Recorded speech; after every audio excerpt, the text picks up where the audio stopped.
Auditorium Régnier 3, au foyer des musiciens, l'ambiance est inhabituelle. On y croise des créatures étranges, reconnaissables toutefois à leur instrument de musique. Ce sont en effet des musiciennes et des musiciens de l'Orchestre Philharmonique de Monte-Carlo qui se préparent à donner un concert original destiné à un public familial.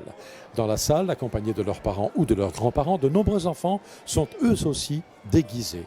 Quoi de plus normal, ce soir, l'Orchestre Philharmonique de Monte-Carlo propose un concert sur le thème d'Halloween avec à la baguette, magique, Julien Masmondé. Vous allez diriger un concert dont le but est de faire peur aux enfants? C'est une question.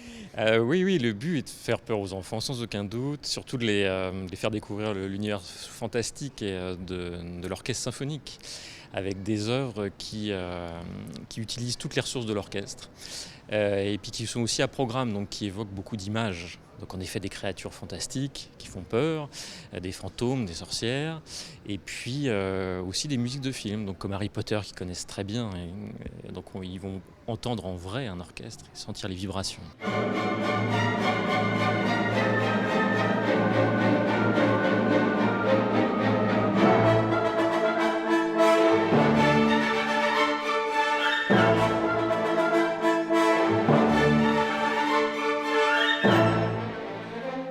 Je dis toujours oui quand il s'agit de faire des concerts pour les enfants, parce que évidemment que il faut former le public de demain, et puis et que ça passe dès le plus jeune âge pour écouter de la musique classique qui est trop souvent considérée comme sérieuse ou élitiste, alors que c'est accessible pour tous.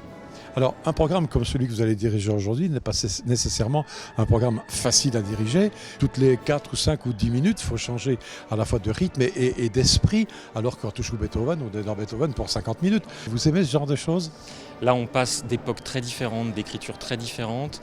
Le seul point commun, c'est en effet le côté féerique et fantastique que racontent ces œuvres-là, mais avec des moyens très différents. Alors ça demande en effet beaucoup de concentration, d'autant plus que je vais présenter les œuvres, donc parler au public pour donner des clés d'écoute aux enfants. J'ai eu aussi l'habitude de le faire, et comme j'aime transmettre aussi ma passion pour la musique, je trouve que c'est un bon moyen de donner des clés d'écoute et de parler.